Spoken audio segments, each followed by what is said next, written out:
Tire a sua tia religiosa da sala. Tire o seu papai que pega um terço ao ver qualquer sombra passando. Vamos falar sobre Satanás. Nossa, quem liga pra ele? Eu cago e ando pra ele. E inclusive, as pessoas que estão chorando que eu fiz o vídeo lá respondendo ao Rubens admoestando, se for chorar, manda áudio, tá bom? Porque adulto chorando pra mim é uma coisa horrível. Tá bom? Vocês podem se doer, pode bater a cabeça na parede, pode sangrar, pode chorar, pode fazer vídeo, pode ir lá contar pro Rubens. Eu estou cagando um balde pra vocês. Tá bom? Meu compromisso não é com vocês, nunca foi, não é com o Rubens não. Vocês não entenderam nada do que ele falou também. Ele fez uma live, se não me engano foi um pouco depois que hackearam lá o canal dele, dizendo que estava chateado porque a maioria das pessoas não estavam entendendo qual que era o objetivo que ele queria com o canal. Porque o povo não estava entendendo nada e ele sempre fala, eu sou um BR, um bunda rachada, não me segue. Se você me seguir, você vai cair no buraco. Se eu tiver errado sobre alguma coisa, eu vou prestar conta no último dia, mas vocês não, se estudarem. Mas se seguir eu sem questionar, e vocês não questionam. Ai, olha, cara, falar isso pra alguém que deveria estar liberto realmente do sistema religioso e tudo mais, é triste, tá, cara? Pelo amor, hein? Bom, vamos lá, deixa esse pessoal idiótico aí pra lá, idólatra de homens, vamos pra lá. Vamos lá. Satanás tem livre-arbítrio? Vamos falar sobre Satanás de novo. O saco, viu? Vamos lá. Tá parecendo um religioso. Cada semana tem que falar de Satanás. Porque senão o povo vai sair daquele lixo que eles construíram. Vamos lá. Se partimos da premissa de que Satanás sempre foi mal e nunca foi um anjo bom, como eu defendo, tá? Porque não teve essa questão de queda. Isso daí é uma mitologia do cristianismo. A questão do livre-arbítrio se torna uma discussão mais filosófica e eu desprezo a filosofia. Mas vamos lá, né? Até porque a maioria dos expoentes que está aí no livro de filosofia e de história foram ocultistas e mais falaram porcaria do que a verdade, né? Bom, mesmo nessa perspectiva, pode-se argumentar que Satanás possui livre-arbítrio e eu defendo que sim. Mas vamos lá, o conceito de livre-arbítrio implica... Aí, ô calvinista de plantão, vocês são uma heresia. Tá? Uma heresia das pesadas mesmo, da brava, que coloca Deus como o próprio Satanás e pior que ele, tá? Então, se você tá se doendo com livre-arbítrio, tenta refutar aqui o esboço aqui, o PDF e também os vídeos que eu falei sobre isso, beleza? O conceito de livre-arbítrio implica a capacidade de fazer escolhas independentes. Portanto, mesmo sendo mal por natureza, Satanás ainda poderia fazer escolhas dentro desse escopo. Ele escolhe agir contra a vontade divina, ele escolhe agir e perpetuar o mal, o que poderia ser interpretado como uma forma de livre-arbítrio, embora direcionado de maneira negativa. A gente vai se aprofundar mais em breve. Bom, vamos lá. Em resumo, a ideia de que Satanás sempre foi mal não necessariamente exclui a possibilidade dele ter a livre-arbítrio. Ele poderia ter o poder de escolher suas ações e seguir um caminho de maldade por conta própria. Afinal, ter livre-arbítrio não significa que as escolhas feitas serão boas ou justas, mas sim que há capacidade de escolher. Você entendeu? Você entendeu? Aí entra naquela mesma discussão lá com o cético. Como pode? Oh, meu Deus, que como pode? O meu Buda, minhas energias cósmicas, porque ele é cético, né? Vamos saber que porcaria que ele vai falar. Como pode o casal ter sido punido se eles não sabiam, eles eram inocentes? Olha, nossa. Vamos lá. João 8,44. De novo, aquele mesmo texto que eu fiz no quadro. Vós tendes por pai ao diabo, e quereis satisfazer os desejos de vosso pai. Ele foi homicida desde o princípio e não se firmou na verdade, porque não há verdade nele. Quando ele profere mentira, fala do que lhe é próprio, porque é mentiroso e pai da mentira. Este versículo sugere que Satanás é maligno desde o princípio. Desde o princípio.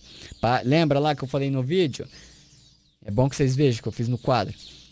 Desde o princípio para os religiosos? Desde o princípio, porque ele tinha aquela vontade de se rebelar, querer ser maior que Deus. O que eu defendo, o que é escriturístico de fato, sem mentiras, sem manipulações do texto de Ezequiel 28, Isaías 14, Lucas 10, 18, e Judas 1, 6, se não me engano eu vou citar aqui, 1, 6, 1, 9, não lembro agora.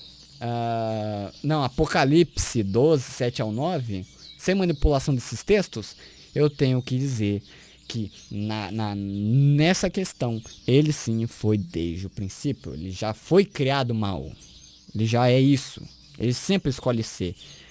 Por isso que a blasfêmia contra o Espírito Santo é a mesma coisa. Bom, enfim, vamos lá. Quem comete o pecado é do diabo, porque o diabo peca desde o princípio. Para isso, o Filho de Deus se manifestou para desfazer as obras do diabo. Aqui é dito que o diabo peca desde o princípio. Bom, no contexto de 1 João 3,8, a palavra grega arques, eu acho que é... Bom, eu não vou citar mais esse grego, esqueci de ver... É porque tem uma palavra parecida, que é transliterada quase da mesma forma, mas vamos lá. É interpretado como desde o princípio. Esse termo é utilizado para enfatizar a origem e a constância da natureza pecaminosa do diabo. Aqui está o texto na Septuaginta, em grego. Eu peguei do bizantino, se não me engano. Texto bizantino grego. Aqui o diabolo. Diabolo. Tá. Diabolo. Literalmente é o genitivo feminino singular de arque. É isso mesmo. Essa palavrinha aqui não é um X, tá, gente? Pula isso mesmo. Arre, que pode significar princípio, começo ou origem, porque tem o nome Christos. Vamos lá. Dentro do contexto de 1 João 3,8, é usado para indicar que o diabo peca desde o princípio. Isso sugere que a prática do pecado por parte do diabo não é um evento recente, mas uma característica contínua e inerente a ele. O uso dessa palavra grega reforça a ideia de que o diabo sempre teve uma natureza pecaminosa e maligna. Ele não se desviou de um estado original de perfeição, mas foi maligno desde o início. Ele indica que a maldade do diabo é fundamental e presente desde a sua origem, não resultando de uma queda ou uma rebelião posterior. A palavra em grego implica uma continuidade no pecado do diabo. Ele não apenas cometeu pecado em algum momento no passado, mas continua a fazê-lo desde o princípio até o presente. Por isso que quando a pessoa é um satanás, é um diabo, é aquele que escolhe ser, cara. Tem consciência do que é certo e errado, mas escolhe ser daquele jeito. Você entende? O versículo também enfatiza a manifestação do Filho de Deus para desfazer as obras do diabo. Ou seja, isso contrasta a missão redentora de Cristo com a natureza pecaminosa contínua do diabo. A interpretação tradicional, religiosa, cristã, nojenta é essa. Os religiosos utilizam textos bíblicos para reforçar a ideia de que sim, Satanás tem livre-arbítrio. Até aí, beleza? Eu também concordo. Mas se originalmente ele foi um anjo bom e se rebelou contra Deus, claro, ele escolheu deliberadamente não seguir o seu estado original de perfeição, indicando o uso do livre-arbítrio.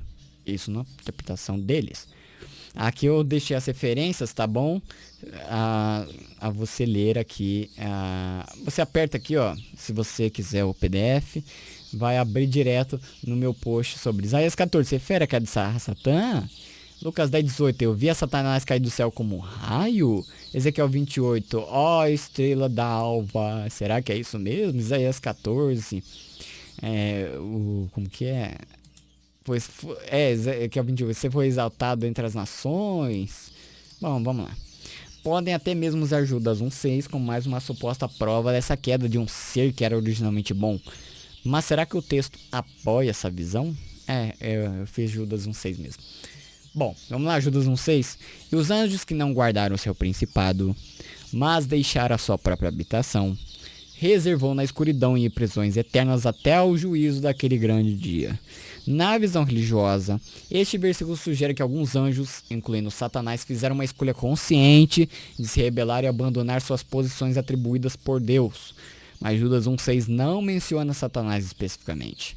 Esta passagem é geralmente interpretada como se referindo à rebelião de alguns anjos, mas não menciona Satanás pelo nome. Então não vem incutir o que o escritor não colocou no texto, tá? O contexto de 1:6 é um lembrete aos leitores sobre a seriedade do julgamento de Deus contra aqueles que se desviam de sua vontade. No versículo anterior, ou seja, no 5, o autor lembra aos leitores como Deus destruiu aqueles que não creram depois de libertá-los do Egito. Em seguida, já nesse 6, que é objeto de discussão, fala sobre os anjos que não mantiveram sua posição de autoridade e, portanto, foram punidos. Mas quem eram esses anjos? Quanto aos anjos mencionados, a identidade exata deles não é especificada diretamente na Bíblia. No entanto, algumas tradições teológicas ligam esse versículo ao relato de Gênesis 6, 1-4, onde é mencionado que os filhos de Deus se casaram com as filhas dos homens e geraram os Nefilim. Algumas interpretações entendem que os filhos de Deus são anjos caídos que se rebelaram contra Deus e se envolveram com seres humanos. Outra interpretação sugere que os anjos mencionados em Judas 1:6 são os mesmos que se rebelaram sob a liderança de Lúcifer, Satanás. Na cabeça desse pessoal, referido simbolicamente em Isaías 14, 12-15, Ezequiel 28, 12-17, por exemplo. Embora o texto de Judas não mencione Satanás diretamente, ele está frequentemente associado a esse grupo de anjos rebeldes. Portanto, ao analisarmos os textos de Ezequiel 28, Isaías 14 e Lucas 10 e compararmos com Judas 1:6, não nos deixa dúvida de que a primeira interpretação é a correta. Conclusão: independentemente de sua natureza intrínseca, se ele foi um anjo bom, que depois ficou ruim, que é uma mentira, ou se ele já foi desde sempre mal, o conceito de livre-arbítrio permite que ele tome decisões, mesmo que essas decisões estejam alinhadas com a maldade e a rebelião. Livre-arbítrio, esqueci do hífen aqui, mas dane-se, implica a capacidade de agir por vontade própria. Mesmo sendo intrinsecamente mal, Satanás ainda teria o poder de decidir suas ações e se rebelar contra Deus de maneira consciente. A visão de que Satanás sempre foi mal não exclui a possibilidade de ele fazer escolhas. Ele escolhe perpetuar o mal e se opor a Deus de forma deliberada, o que reforça a ideia de livre-arbítrio, apesar de seu caminho ser sempre direcionado para a maldade. Ele podia se arrepender? Claro, Deus na sua criação não criou robôs, igual o calvinismo diz, tá? Que você é determinado, você nasceu bebezinho, que bonitinho que você é, mas você foi predestinado ao inferno. Olha o que você é hoje. Você está predestinado ao inferno. Mas claro, todo calvinista é predestinado ao céu. Misteriosamente. Você tem que acreditar em alguma coisa do desgraçado do Calvino para você, daquele ocultista anticristo do Calvino, para você ir pro céu, cara. Virou eucêntrico. Virou predestinacêntrico. Em vez de cristocêntrico a salvação. Depende do que Deus determinou. Vamos lá. Ou seja, podia se arrepender? Claro que pode, mas não. Ele escolhe ser assim sempre e nunca vai voltar atrás. Entendeu? Nicolas, ele criou o mal? Deus criou o próprio Satanás? Claro, ele é o criador de todas as coisas ou ele é limitado? Você tem que decidir o que ele é. Tá? E também Isaías lá diz: eu crio o mal. Tá? Se algum religioso me encher as paciências, vamos fazer uma análise do texto. Eu vou te mostrar por A mais B que é isso. Está claro lá. Eu crio o mal. Do ponto de vista filosófico, ter livre-arbítrio não necessariamente implica que as escolhas sejam moralmente boas. Significa apenas que há capacidade de escolher. O que é livre-arbítrio? Resume. Capacidade de escolher. Só. Assim, mesmo um ser intrinsecamente mal como Satanás, pode exercer livre-arbítrio ao decidir suas ações. Esse não, esse grupo sim. Esse grupo não, mas esse indivíduo dentro desse grupo sim. A compreensão de Satanás como um ser que sempre foi mal, mas ainda assim capaz de fazer escolhas, nos permite entender melhor o conceito de livre-arbítrio aplicado nesse quesito a seres espirituais. Não, Satanás não é a natureza humana caída, no Antigo Testamento não era pessoas que se rebelavam contra Deus. Não, para com essa idiotice de interpretação de preterismo da vida e católica da vida, beleza? Aqui na nota de rodapé eu coloquei os textos que vai te direcionar a você ver os estudos que eu fiz, né, faz tempo. Agora, Eu fiz um blog, eu criei um blog onde eu vou postar todos esses textos. Inclusive esse que está em PDF, da mesma forma que está aqui, vai estar lá no, no blog. Tá bom? Pode demorar um pouco porque eu não vou estar presente, mas vai sair lá. Beleza? Então, aqui na nota de rodapé, do jeito que tá aqui, ó, Isaías 14 se refere à cadeia Satã, você pesquisa no blog e vai instalar o texto completo. Se você não tem Facebook, eu tô nem aí. Porque todo mundo, até velho, tem Google. Tem um mecanismo de pesquisa, certo? Agora, Facebook tem gente que não tem. Aí já limita, não vou ler porque eu não vou criar um negócio só para ler o que o Nicolas está escrevendo. Então agora não tem mais desculpa, agora tem um blog, beleza? Enfim, é isso, gente. Muito obrigado, que Deus continue abençoando. Obrigado por ter acompanhado mais esse estudo, mais essa análise para responder esta pergunta. Tchau, tchau.